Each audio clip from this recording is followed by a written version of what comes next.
எல்லாருக்கும் ரொம்ப வணக்கம். ரொம்ப நாள் ஆச்சுல கதை சொல்லி. இப்போ கேளுங்க.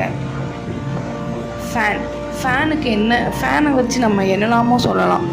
பாஸ்ட்டு சொல்லலாம், ஃப்யூச்சர் சொல்லலாம், ப்ரெசண்ட்டு கூட சொல்லலாம். எப்படி இவங்களால் ஃபேனை வச்சு ஒரு பாஸ்ட்டு, ஃப்யூச்சர், ப்ரெசன்ட் சொல்ல முடியும் அப்படின்னு எல்லோரும் யோசிக்கிறீங்களா? கேளுங்க.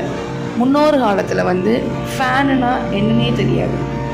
ஏன்னா அப்போது மரங்கள் அதிகமாக இருக்கும், நம்மளால் சுவாசிக்க முடியும், அப்படி இருந்துச்சு.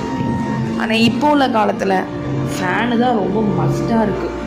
வெயில் அடிக்கிற அடிக்கி ஃபேன் இல்லாமல் மனுஷனால் இருக்கவே முடியாதுங்கிற மாதிரி ஒவ்வொரு வீட்டுக்கும் ஒரு ஃபேன் இல்லைங்க, 10 ஃபேன் இருக்குது. அதுலேருந்து கொஞ்சம் ட்ரெண்டாகி இப்போ ஏசின்னு ஒன்று வந்திருக்கு. அந்த ஏசி எப்படின்னா நம்மளை ஜில்லுன்னு வச்சுக்கிறோம், நம்மளை நோயாகவும் ஆக்கும், எல்லாமே பண்ணிடும். அதுதான் அதோட ஏசியோட ஃபார்மெட்டுன்னு நான் நினைக்கிறேன். ஏன்னா எங்கள் வீட்டில் ஏசி கிடையாது, ஃபேன் மட்டும்தான். அதனால தான் அப்போது அந்த ஃபேனை வச்சு ஒரு சின்னதாக சொல்லணுன்னா, பாஸ்டில் ஃபேன் இல்லாமல் மனுஷங்க வாழ்ந்தாங்க, 1000 வருஷம் வரைக்கும் இருந்தாங்க அப்படின்னு சொல்லப்படுகிறது. சில பேர் 200 வயசு வரைக்கும்லாம் இருந்திருக்காங்க, எனக்கு தெரிஞ்செலாம் இருந்திருக்காங்க. அவங்க இப்போ இல்லை. ஃப்யூச்சரை பொறுத்த வரைக்கும் பயமாக இருக்குது. ஏன்னா பாஸ்ட்லேயே 200 வயசு வரைக்கும் வாழ்ந்தாங்க. ப்ரெசண்ட்டில் ஓப்பனாக சொல்லப்போனால் 60 வயசு தாண்டவே ரொம்ப கஷ்டமாக இருக்குது. ஏன்னா நம்ம நாட்டில் நடக்கிற கழிவுகள் எல்லாம் மரத்துக்கு கீழே போடுறது, வேஸ்ட்டு குப்பைகளை மரத்தில் போடுறதுனால இயற்கை காற்று வர்றதில்லை. ரெண்டாவது என்னென்னா, நிறையா பேர் மாலு அந்த மாதிரி ஓப்பன் பண்ணுறதுனால இயற்கை எப்படி தான் அவங்களால அழிக்க தோணுதுன்னே எனக்கும் தெரில. அதுலேருந்து வர காற்றை சுவாசித்தாலே நம்மளுக்கு நல்லா இருக்குமாங்க. என் ஹஸ்பண்ட் கூட சொல்லுவார், காலையில் வாக்கிங் போவோம் நல்ல இயற்கையை ரசிப்போம் அப்படிம்பாரு. அப்போது நான் சொல்லுவேன், சரி இப்போ போவோங்க அப்படின்னு சொல்லிட்டு விட்டுருவேன். ஆனால் அவர் தினமும் கூப்பிடுவார், ஆனால் நான் போக மாட்டேன். ஏன்னா காலைல எழுந்துச்சு அந்த சுவாசிக்கிற சுவாசமே நம்மளுக்கு நல்லதுப்பா, வாப்பாம்பார். நான் வரமாட்டேன்றவேன். அவரே சொல்லுவார், சரி உனக்கு தெரிய மாட்டேக்கு போ அப்படின்னு சொல்லிட்டு அவர் போயிடுவார். ஃப்யூச்சரை இதுக்கப்புறம் வர என் பிள்ளைங்களோட ஃப்யூச்சர் நினைக்கும் போது எனக்கு இன்னமும் பயமாக இருக்குது. ஏன்னா இப்போது ஒரு ஃபேன் இல்லாமல் யாராலையுமே இருக்க முடியல. இப்போது எல்லார் வீட்லேயுமே ஃபேனை தாண்டியும் இப்போ புதுசாக ஏசி வந்திருக்கு. அடுத்த ஜென்ரேஷனுக்காண்டி ரெனியூவல் பண்ணியிருக்க மாதிரி இருக்குது.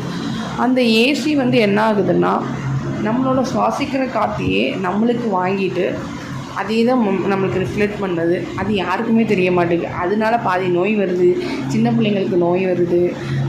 இன்னொன்று, சின்ன பிள்ளைங்கள்லாம் பக்கத்து வீட்டில் ஒரு பாட்டி இருக்காங்க, அவங்க சொல்லுவாங்க, என்னோடய பேரன் ஊர்லேருந்து வந்தாலே சொல்லுவானா, ரொம்ப வெயிலாக இருக்குது பாட்டி, ஏசியை போடுங்க அப்படின்னு தான் சொல்லுவானா. அப்போ அந்த பாட்டி என்ன பாட்டி இப்படி சொல்கிறீங்க? ஏன்னா அவன் அமெரிக்காவில் இருக்கிறனால அவனுக்கு இந்த ஊர் வெயில் தாங்க முடியாமல் இருக்குது அப்படிங்கிறனால. என்ன பாட்டி இப்படி சொல்கிறீங்க அப்படின்னு. அப்போ அந்த பாட்டி சொல்கிறாங்க, அந்த காலத்துலலாம் வெளியூருக்கெலாம் வேலைக்கு போவாங்கப்பா, ஆனால் நம்ம ஊரில் இயற்கை காத்திருக்கனால அப்போ சொல்லுவாங்க, சார் நம்ம ஊர் மாதிரி வராதும்பாங்களாம். ஆனால் இப்போ நம்ம ஊர் மாதிரி வெயில் அடிக்கிறதா இருக்கட்டும், எல்லாமே நாய்ஸ் பொல்யூஷனாக இருக்கட்டும், நம்ம ஊர் மாதிரி எங்கேயும் இருக்காதுங்கிற அளவுக்கு தமிழ்நாடு மோசமாக இருக்குது. இதுக்கு என்ன பண்ணணும்னா, எல்லாரது வீட்லேயும் ஒரு மரத்தை வளங்க. ஓப்பனாகவே சொல்கிறீங்க, நான் கல்யாணம் ஆகி வந்தப்போ எங்கள் வீட்டுக்கிட்டலாம் மரமே இருக்காது. இன்னொன்று, எங்கள் ஏரியாவில் மரங்கிறது கிடையாது, வாசலில் தான் உண்டு. நாங்கள் கோட்ரஸ் ஏரியா கிட்டே இருக்கோம், எங்கள் ஏரியா கிட்டே மரமே இருக்காது. கோட்ரஸ் கொஞ்சம் தள்ளி இருக்கும், அங்கே மரம் உண்டு. இப்போது நான் வந்தப்போ சும்மா எங்கள் வீட்டுக்கிட்ட ஒரு குழியை தோண்டி ஒரு வேப்பங்குச்சியை நட்டாங்க. இப்போ அது 1 வருஷம் ஆக போகுது. ஓரளவுக்கு வளர்ந்து நானும் 1 வருஷம் ஆக போகுது. காலகட்டங்கள் எப்படி மாறி இருக்குன்னு பாருங்களேன். நாங்களே சொல்லுவோம், ஐயோ ரொம்ப வெக்கையாக இருக்கே, எப்படி தான் இருக்கீங்க இந்த ஊரில் அப்படிங்கிற அளவுக்கு இருக்கும்.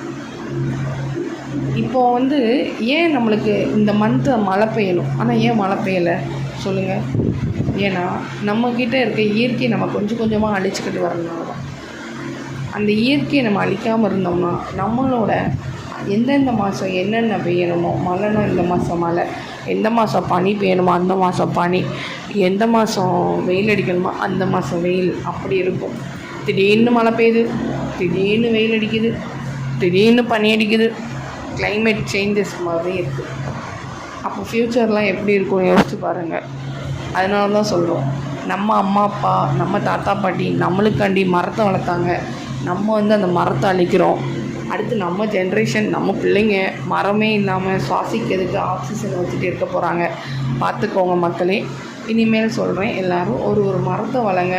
நம்மளுக்கு நல்ல காற்று கிடைக்கும், நிம்மதியான வாழ்க்கையும் இருக்கும். நன்றி, வணக்கம்.